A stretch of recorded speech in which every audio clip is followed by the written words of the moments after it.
I just put an offer on a house and I want to go back as many times as I can during the transaction just because I want to see it again and again and again and again and again. We get that question a lot. How many times can I go back to the house? What's the purpose of a final walkthrough? That's what we're going to tackle today on Q&A Sunday.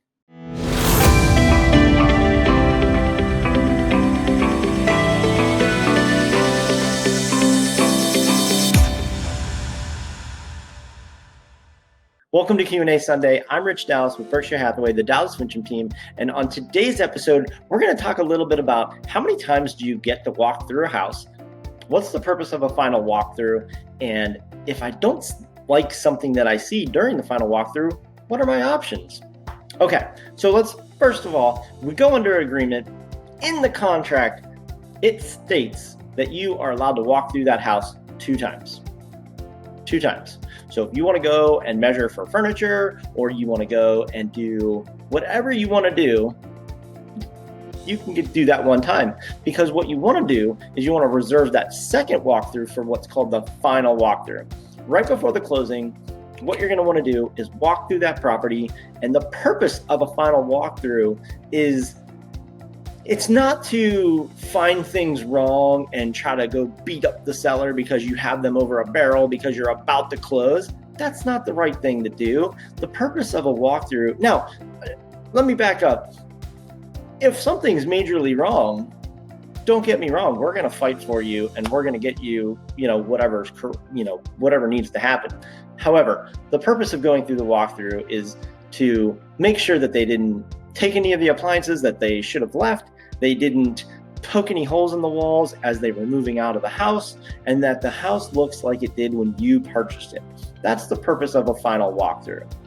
Now, what happens if you get to the final walkthrough and something isn't right? You're not happy with they did poke a hole in the wall, or they did take the stove and they shouldn't have.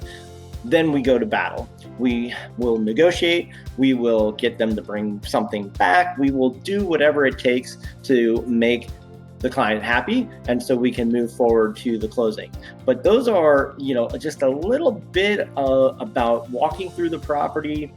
And, you also have to be mindful when you're walking through the property, if the person's packing, the house might not be spotless like it was when you walked through, when you were trying to, when you put an offer on it, because they're in the middle of packing. They're, maybe they moved a picture off the wall and they haven't had a chance to touch up the paint yet. So just be mindful that, things might not be necessarily perfect when you go through that middle of the transaction walkthrough. A lot of clients don't even do that. They don't need to measure for furniture. They wanted to, they go there during the home inspection, and then that's enough for them.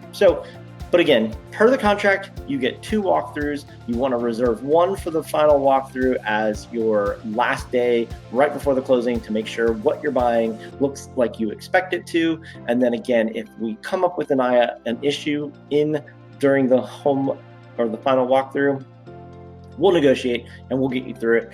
Don't worry. Well, I hope that was a little helpful information on what to do during your walkthroughs and how many times you are contractually allowed to go through. If you have any questions you want to see on a future episode, put it in the link below. Reach out to me directly or reach out to someone on my team. My number is 412-965-6387. I hope you have a fantastic rest of your Sunday, and we'll talk to you soon. Take care.